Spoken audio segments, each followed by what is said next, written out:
He's been shot. Where was he shot at? Looks like the head.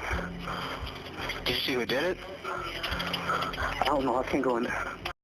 In March of 2016, a crime scene inside a St. Louis apartment left investigators with a clue they rarely see. Scattered across the bed and headboard were fragments of a potato.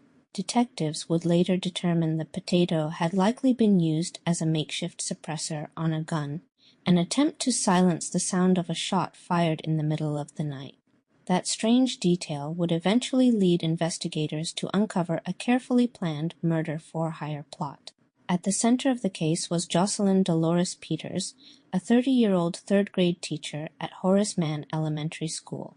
Friends and colleagues remember Jocelyn as someone who truly loved her work. She cared deeply about her students and often went beyond the classroom, organizing book drives, supporting creative programs, and creating a space where children felt encouraged to learn and grow. By early 2016, Jocelyn was looking forward to a new chapter in her life. She was 31 weeks pregnant and preparing to welcome a baby girl she had already named Micah Leigh. She had even begun working on invitations for her upcoming baby shower. But in the early morning hours of March 24, 2016, that future was taken away. Investigators believe Jocelyn was shot while lying in bed inside her apartment on West Pine Boulevard. There were no signs of forced entry, suggesting the person responsible had access to the apartment.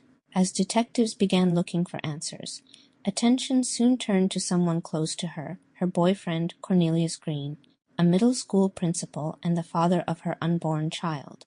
Green told investigators he had been in Chicago and had returned to St. Louis by train the afternoon he discovered Jocelyn's body and called 911. Surveillance cameras confirmed his arrival. But as investigators looked deeper, troubling details began to surface. Green was still legally married and involved with multiple women, something Jocelyn did not know. Investigators also discovered he had searched online for ways to terminate the pregnancy by secretly placing crushed pills into food. When that plan failed, prosecutors say Green turned to a longtime friend, Philip Cutler. Authorities later determined Green stole money from a school fundraiser and used it to pay Cutler $2,500 to carry out the murder. Cutler traveled from Muskogee, Oklahoma to St. Louis, and Green left town for Chicago to create an alibi, giving Cutler the keys to his car and to Jocelyn's apartment. During the early morning hours of March 24th, prosecutors say Cutler entered the apartment and shot Jocelyn while she lay in bed.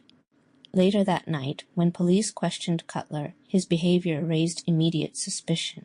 After learning detectives were investigating a homicide, he pulled a notebook from his pocket, tore out 2 pages, and ate them, believed to contain notes connected to the murder plot. Phone records, financial evidence, and communications between the two men eventually revealed the full conspiracy. In 2024, nearly 8 years after Jocelyn and Micah Leigh were killed, the case finally reached its conclusion. Cornelius Green pleaded guilty to murder for hire and conspiracy, and Philip Cutler was found guilty at trial. Both men were sentenced to 2 consecutive life sentences in federal prison. For Jocelyn's family, the loss is not measured in court records or headlines. They remember a daughter who was deeply loved, a teacher devoted to her students, and a woman excited to become a mother. Jocelyn Peters dedicated her life to helping children build their future, and today her story and the memory of her daughter Micah Leigh continue to be remembered.